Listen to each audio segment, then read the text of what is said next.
As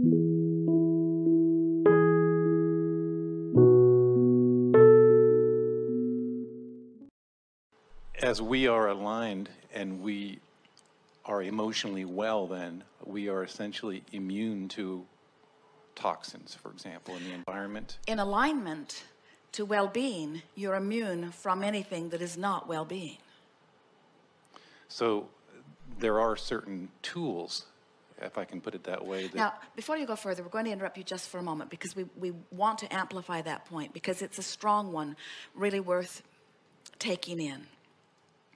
In alignment with Source, and therefore in alignment with well-being, and therefore consistently feeling good, that's how I know I'm in alignment. You would be immune to anything that is not well-being. So you would be immune to toxins, you would be immune to bombs dropping on you, you would be immune to car accidents, you would be immune to hijackers. In other words, now someone not understanding energy and vibration and law of attraction and well-being and who you really are might say, but wait, I could take any person, no matter how aligned they are, and I could club them about the head and I could negatively impact their experience. And we say the universe will not assist you in rendezvousing with someone. In other words, those intentions just don't line up. And there are people who believe that they could choose a target and they could make anything that they want happen, but they do not understand law of attraction.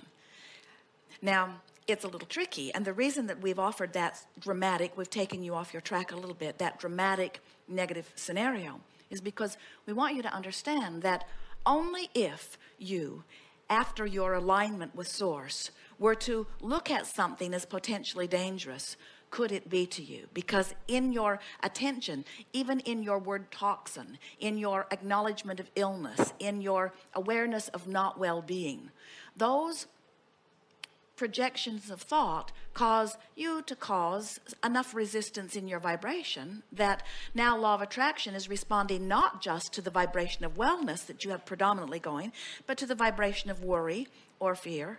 In other words, your television is the biggest culprit that we have ever witnessed in all of humanity as it force feeds to you all of that information relative to your vulnerabilities.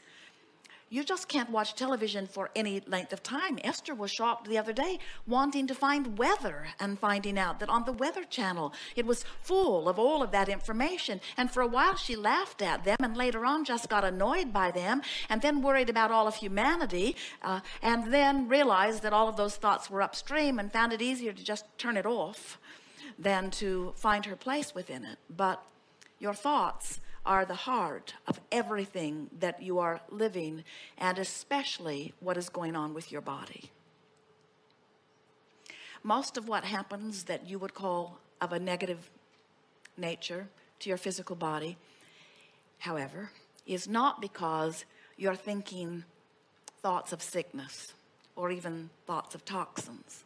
Most of it is because you're worried about that and fussing about that and mad about that, and in other words, you're using a lot of different things, not you are using a lot of different things as your object of attention, your upstream object of attention, which you use as your excuse to deprive yourself of the connection which is necessary for utter wellness.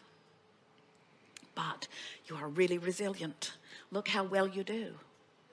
You think far from pure positive thoughts, and yet you mostly thrive, you see.